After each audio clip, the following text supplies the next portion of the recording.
He grabbed Karen, knowing if he was spooked, then she was too, before reaching for her hand, feeling it shake in his, to make him more determined to get her to safety. "Just keep calm and follow me," he spluttered, leading away from the noise. "No matter what you hear happening behind us, just promise me you'll not look back." Karen agreed, but Todd's pace was too much for her. "Wait!" she hollered, wishing she hadn't, as she kicked off her shoes. "Now let's get out of here." She kept up the pace as they ran away from the noise before Todd felt safe enough to turn on the torch, his vision working overtime to find a hiding place as Karen hugged him tightly. "You know what I need you to do," Todd said, listening out for anything. "Once you're safe, I'll look for what's making the sounds." Karen shivered harder as he pointed toward a hole inside a large tree, but the fear of moving was stopping her from nearing it. "You need to go," Todd demanded, pushing her gently until she moved. "Just stay low and stay silent. I won't take long."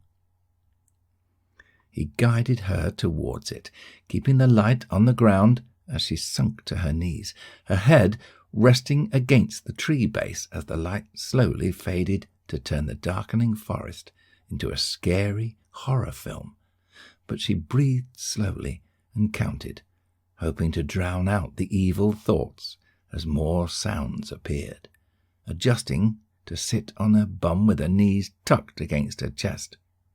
She felt sticky brown mud attached to her feet, its smell damp and revolting, but her concentration remained as she pushed back against the base, her heart skipping beats as she waited for Todd to come back. She heard something shuffle nearby, barely making out what it was, her eyes squinting to see tree shapes as she whispered Todd's name.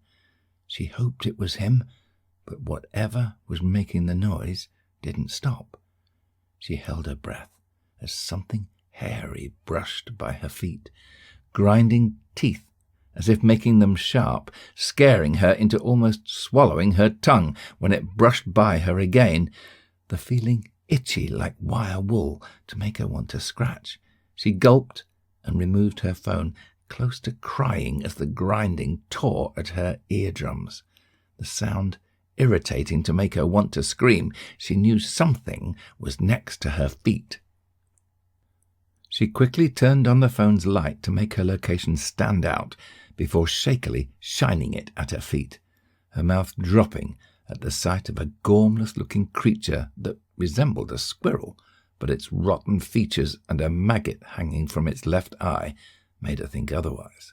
She watched it as it neared again, its actions reminding her of a sick cartoon, but as it opened its mouth to reveal blood-stained teeth, she screamed.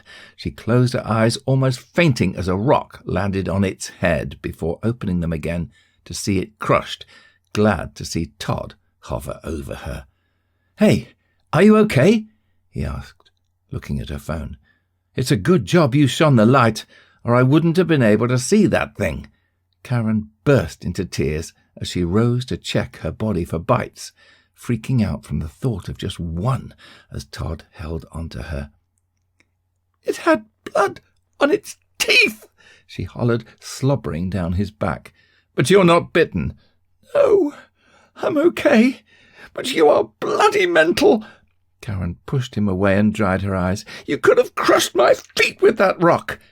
And here's me thinking you were going to say thank you." "Thank you," Karen softly said, looking at her feet. "I miss my shoes. Do you want me to find them?" "No, I just want to keep moving."